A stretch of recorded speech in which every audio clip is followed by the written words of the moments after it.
जय श्री कृष्ण। स्वागत है आप सभी का मेरे एचएस भारद्वाज यूट्यूब चैनल पर। आज मैं आपको गर्भवती महिलाओं से संबंधित जानकारी दूंगा, यानी गर्भवती महिलाओं को पूजा पाठ करनी चाहिए या नहीं करनी चाहिए, मूर्ति का स्पर्श करना चाहिए कि नहीं करना चाहिए, शिवलिंग की पूजा करनी चाहिए या नहीं करनी चाहिए, ये संपूर्ण जानकारी आज मैं आपको दे रहा हूँ। गर्भवती महिलाओं को क्या पूजा करनी चाहिए? जी हाँ, गर्भवती महिलाओं को सभी देवताओं को पूजा करने का अधिकार है और करनी भी चाहिए, क्योंकि गर्भ में पल रहे शिशु को बहुत बड़ा ज्ञान और उस पर बहुत बड़ा असर पड़ता है जो कार्य उसकी माता करती है। लेकिन इसके नियम हैं, जब गर्भ अवस्था होती है तो उस समय पर देव पूजन के कुछ नियम होते हैं, उन नियमों को आपको पालन करना चाहिए।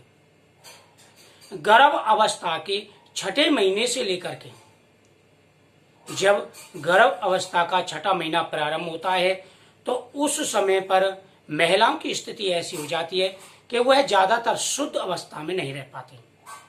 इसलिए शास्त्रों में भी कहा गया है कि 6ठे महीने से लेकर के और गर्भ 6ठे महीने से लेकर के और शिशु का जन्म होने तक गर्भवती महिलाओं को किसी भी मूर्ति का स्पर्श नहीं करना चाहिए।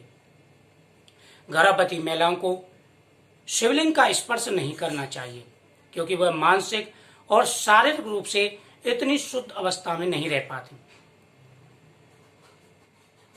अगर आपको पूजा करनी है तो आप दूर बैठ करके, आपको शिवलिंग की पूजा करनी है तो आप अपने हस्बैंड के हाथ से या किसी और के हाथ से शिवलिंग की पूजा करवा सकते हैं, रुद्राभिषेक करवा सकते हैं, किसी भी प्रकार की कोई परेशानी नहीं है।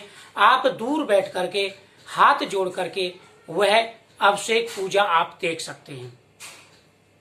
घर के अंदर आप पूजा करना चाहें तो किसी के द्वारा भी आप पूजा करवा सकते हैं, लेकिन आपको मूर्ति को स्पर्श नहीं करना है। आपको 6ठे महीने से लेकर के यहाँ तक कि दूसरे महीने से ही, जब दूसरा महीना प्रारंभ हो तो आपको ऐसे कार्य करने चाहिए जिसका प्रभाव सीधे बच्चे पर पड़ता है।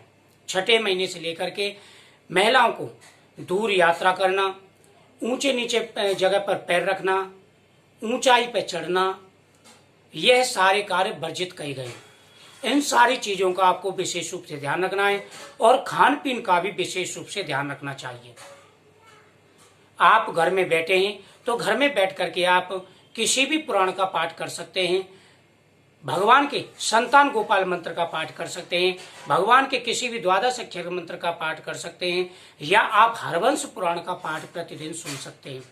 हरवंश पुराण की मैं कथा डालूंगा, आपको प्रतिदिन मिलेगी, तो हरवंश पुराण की आप कथा सुन सकते हैं, कोई परेशानी नहीं है और ये बहुत ही अच्छा होता है। शुरू यानी दूसरे तीसरे महीने से लेकर के डिलीवरी तक ऐसे कार्य करने चाहिए। जैसे आप जितना भी पूजा पाठ करेंगे, यानी मूर्ति स्पर्श को छोड़ करके बाकी पूजा आप कर सकते हैं।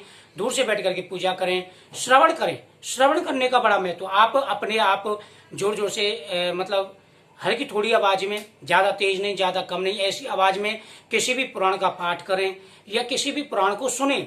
जब आपका घर का कोई बैठा है या आपके हस्बैंड बैठे, कोई भी बैठा है, तो आप उनसे कोई भी धार्मिक पुस्तक पढ़ने के लिए कहें, जिसका आप श्रवण करें, उसका सीधा असर बच्चे पर पड़ता है।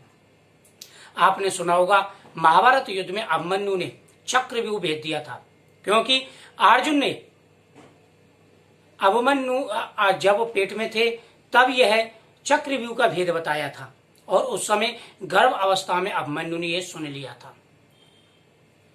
तो आप इन चीजों को ध्यान रखें, यानी मूर्ति स्पर्श नहीं करना, शिवलिंग का स्पर्श नहीं करना है। बाकी जब गर्भ अवस्था ना हो तो आराम से आप जो शिव जी की पूजा कर सकते हैं। इन सारी बातों का आप ध्यान रखें। 6ठे महीने के बाद में आपको सिर्फ दूर से ही पूजा करनी है, स्पर्श नहीं करना है, शिवलिंग के सामने नहीं जाना है, दूर बैठ करके आप जो हाथ जोड़ करके पूजा करें। मुझे उम्मीद है आपको जानकारी अच्छी लगी होगी।